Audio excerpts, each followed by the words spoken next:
नूर अहमद अजहरी साहब, सड़कों पर उतरेंगे तो तुम्हारी रूह कांप जाएगी, ये तो सीधे सीधे धमकी दी जा रही है।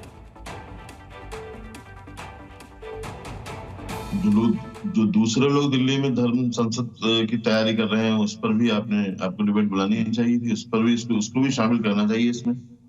नहीं, जो अगर कोई धर्म संसद करके ऐसे भड़काऊ बयान दे रहा है तो वो भी गलत है। अगर वो गलत है तो ये सही कैसे? नहीं, हाँ बोले वो गलत तो ये सही कैसे? अगर वो कहेगा कि हम सड़क पर उतर करके हंगामा करेंगे तुम्हारी रूह कांप जाएगी, तो वो भी गलत। तो आप जो कह रहे हैं ये सही कैसे? अब हालात ऐसे हैं कि उनको सड़क पर उतरने की जरूरत ही नहीं है, उनके साथ बिना सड़क पर उतरे अब गियर चेंज कर लिया आपने, हो रहा है। अब गियर चेंज कर लिया अब आपने। नहीं, सुन ले बात। अभी आपने गियर चेंज कर लिया, अभी रूह कपाने वाले तब कह रहे हैं कि अब हालात ऐसे नहीं। वो दिल्ली में मतलब संसद, धर्म संसद बुला रहे हैं, इस पर आप क्यों नहीं बोल रहे हैं? अरे इस पर कितनी वो लोग अजहरी साहब मतलब हमारी इस पर भी खूब बहस हुई है, इस पर भी खूब बहस हुई है अजहरी साहब। अगर कोई धर्म संसद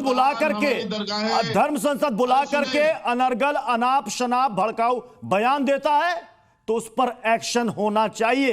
ये भी बहस हमने की है, इस पर बहस हमने की है, हरिद्वार में देखा है। चलिए ठीक है, मैं समझ गया अजहरी साहब मैं समझ गया।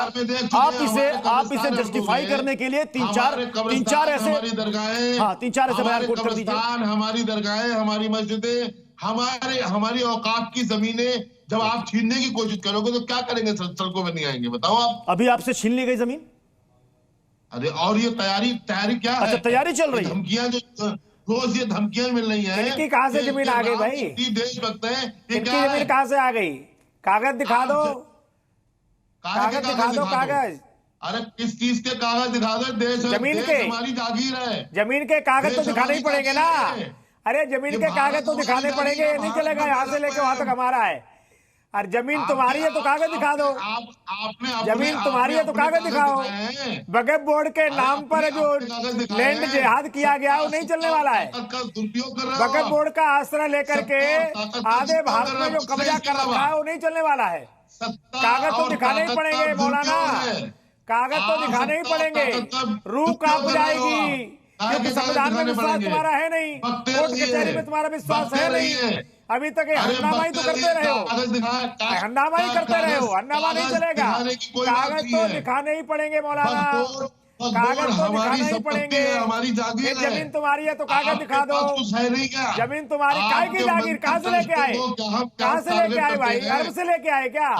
अरब से लेके आए थे पाकिस्तान का। महंत नवल किशोर दास जी, इनका कहना है कि जो धर्म संसद हो रही है, महंत नवल किशोर दास जी इनका कहना है जो धर्म संसद बुलाई जा रही है वहां पर जो बयान दिए जा रहे हैं, एक हो जाओ, एकजुट हो जाओ, ये भी तो भड़काऊ है। नहीं, एकजुट होने के लिए इनको कौन बनाए? तो एकजुट है ही अपनी परंपराओं का संरक्षण संवर्धन के लिए। अपने कोशिश कर रहे हैं कि हम लोग बिखर जाएं। ये कोई गैर कानूनी नहीं है। और जो धर्म संसद 16 तारीख को बुलाई गई है, इसलिए बुलाई गई है कि देश में वक्फ बोर्ड चलेगा तो सनातन बोर्ड भी चलेगा। वक्फ बोर्ड को या तो बिल्कुल समाप्त कर दो, नहीं तो सनातन बोर्ड बनाओ। हमारे जितने मठ मंदिर हैं संचालन, उसका संरक्षण संवर्धन सनातन बोर्ड करेगा, सरकार नहीं करेगी। किसी दरगाह का मितोष पारिक और नाजिम खान को भी रखिएगा स्क्रीन पर। नाजिम खान जी, समस्या क्या है, दिक्कत क्या है, पहले ये बताइए। कैसे कर सकती है? ये अमेंडमेंट बिल अभी जेपीसी में विचाराधीन है, जहां पर चर्चा हो रही है। अभी तो उसका फाइनल ड्राफ्ट भी नहीं आया कि दोबारा से ये सत्र में आए और उस पर चर्चा हो। लेकिन यहां पर सड़क पर उतर करके रूह कपाने की बात की जा रही है। क्या ये माहौल खराब करने की कोशिश नहीं हो रही है? नाजिम खान, धमकाने की बात करते हो।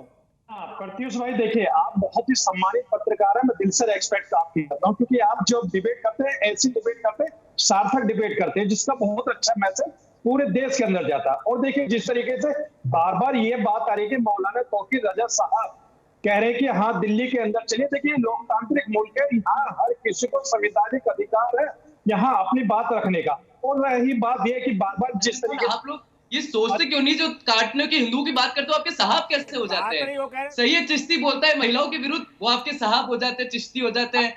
तौरीक रजा बोलता है एक सेकंड अमितोष पारिक मैं आपके पास आऊंगा, पहले नाजिम खान अपनी बात पूरी करें, बोलिए।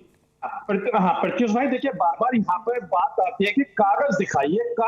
अरे भाई हमने बाबरी मस्जिद कागज पर तो मैं बाद में जाऊंगा, तो दिखाई सुनिए नाजिम खान जी, कागज पर तो मैं बाद में जाऊंगा, पहले यह बताइए कि सड़कों पर उतरेंगे तो तुम्हारी रूह कांप जाएगी, जिम्मेदारी हमारी नहीं होगी। मतलब क्या करेंगे? सड़क पर उतर करके वो फूल बरसाएंगे, शांति के कबूतर उड़ाएंगे, क्या करना चाहते हैं सड़क पर? क्यों रूह कांपेगी किसी की?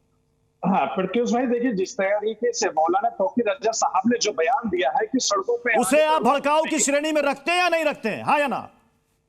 देखिए भड़काऊ, देखिए नहीं, हाँ या ना? प्रत्युष भाई तो दर्शक देख रहे हैं। प्रत्युष भाई काउंटर कर दूं एक बार, अगर एक थप्पड़ मारे तो 100 हिंदू आकर थप्पड़ मारो, ये किसी को थप्पड़ नहीं मार रहा नाजिम खान, किसी को थप्पड़ नहीं मार रहा। अब मैं आता हूं कागज पर। अमितोष पारिक, एक हफ्ते पहले दिल्ली में एक बड़ी बैठक होती है जिसमें अरशद मदनी कहते हैं कि 400 से 500 साल पुरानी मस्जिद के कागज हम कहां से लेकर के आएंगे। तो क्या समस्या ऐसी बात की है कि अगर कल को रिकॉर्ड मांगा जाएगा, जांच की जाएगी तो कागज नहीं निकलेगा तो फिर इनका क्लेम खारिज हो जाएगा? समस्या यही है, इसलिए ऐसे बयान दिए जा रहे हैं कि रूह कांप जाएगी। प्रत्युष जी देखिए कितनी हैरान पूर्वक बात है, धर्म संसद की बात करते हैं और एक होने की बात करते हैं तो इसको हेट स्पीच समझ लेते हैं, लेकिन सड़कों पे उतरेंगे और एक नहीं हो जाएंगे और काट देंगे। बोटी बोटी मंच पे 3 जने थे, देखिए 3 जने में एक था जिसने बोटी बोटी का बयान दिया था कि बोटी बोटी काट देंगे, वो इनके लिए साहब हो गए। एक चिश्ती है जो महिलाओं के लिए बोलता है कि जबान फिसलेगी और महिला ऐसी होगी, और जिसका अजमेर रेप केसेस कनेक्शन होता है इतिहास का, वो इनके लिए चिश्ती साहब हो जाते हैं। और एक वो है तौरा नजीर खान जिसने लगातार तरीके से मंच पे हिंदू जेनोसाइड की बात करी थी, वो इनके लिए हो जाते हैं। और देखिए क्या हो रहा है, भारत के अंदर में संविधान की गुहार करने वाले लोग कुतुबुद्दीन ऐबक के मदरसों को अपना अधिकार मान लेते हैं और मोहम्मद गौरी के वक्फ को अपना अधिकार मान लेते हैं, तो भी संविधान की गुहारी क्यों देते हैं? ये वक्फ ऐसा बिल है, कैसा अमेंडमेंट है जिसमें 2009 में 4 लाख एकड़ जमीन आज 8 लाख एकड़ जमीन हो गई। और देखिए क्या बात हो रही है, सुन्नी ने राजस्थान के अंदर में पिटीशन फाइल करी कि आप वक्फ की जमीन क्लेम कर रहे हैं अगेंस्ट कॉन्स्टिट्यूशन, और सुन्नी ने, हिंदू के अलावा सुन्नी ने करी। वक्फ के अंदर में बोहरा का कोई अधिकार नहीं है। वेलफेयर, मुस्लिम वेलफेयर के लिए मुस्लिम बहनों का डिवोर्स है, जो विडो है, उनका कोई अधिकार नहीं है। तो एक ऐसा लैंड, ठीक है, मैं डिबेट में आगे बढ़ूं, लेकिन इससे पहले जयपुर में जो ये बड़ी बैठक हुई, अच्छी खासी संख्या में लोग वहां पर जुटे, वहां पर इमरान मसूद भी थे, कांग्रेस के सीनियर लीडर। उन्होंने क्या कुछ कहा वो भी सुनिए। हिंदुस्तान के अंदर मुसलमान के ऊपर अगर सबसे बड़ा कोई हमला हुआ है तो ये हमला है, ये ना कब्रिस्तान छोड़ने वाले हैं। ये कहते हैं कि हम वक्त बाय यूजर खत्म करेंगे। बाय यूजर का मतलब क्या है? बाय यूजर का मतलब ये है जो बार बार कहते हैं कि हमें डीड चाहिए, हमें डीड चाहिए, डीड कहां से लाएंगे? ये उसको खत्म करना चाहते हैं, उसको खत्म कर करके ये उनको खुद। मैं आपसे पूछना चाहता हूं, कब्रिस्तान नहीं होंगे तो दफन कहां होंगे? दिल करेगा नमाज पढ़ने के लिए, मस्जिदें कहां होंगी? कहां पढ़ोगे नमाज? इस कानून के जरिए मुल्क के अंदर अफरा तफरी का माहौल पैदा करना चाहते हैं।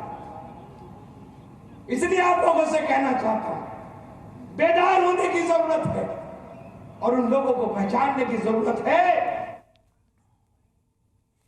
अजहरी साहब, कौन कब्रिस्तान छीन ले रहा है? कौन नमाज पढ़ने के लिए मैदान या ईदगाह नहीं दे रहा है? कहां छीन ली गई? जिस तरह से कोशिश की जा रही है वक्फ बोर्ड को हड़पने की जो साजिश हो रही है, वक्फ संपत्तियों को छीनने की जो कोशिश की जा रही है, क्या है? नहीं, आप अज्यूम कर रहे हैं, ये आप अज्यूम कर रहे हैं। सुनिए अजहरी साहब, समस्या देखिए, दिक्कत क्या है? अब कोई कहेगा कि कौवा कान ले गया, तो कौवा के पीछे भागिएगा, कान पकड़िएगा, देखिएगा पहले कि है कि नहीं। सरकारों की, हुक्मरानों की, नहीं, आप अज्यूम कर रहे हैं कि हमसे ऐसा होगा तो वैसा हो जाएगा। अरे ऐसे वैसे पे मत जाइए। डीके दुबे साहब भी हमें ज्वाइन कर चुके। डीके दुबे है या नहीं है? जो गेम है वो यही है जी। डीके दुबे साहब ये कह रहे हैं कि अगर ये बिल पास हो जाएगा तो कब्रिस्तान छीन ली जाएगी, मुसलमानों को नमाज अदा करने के लिए ना ईदगाह होगा ना मैदान होगी। सवाल ये होता है, मैं ये बता रहा हूं, सब ये पैदा होता है कि क्यों छीन ली जाएगी। जब प्रॉपर्टी आपकी होगी तो आपके पास नहीं, ले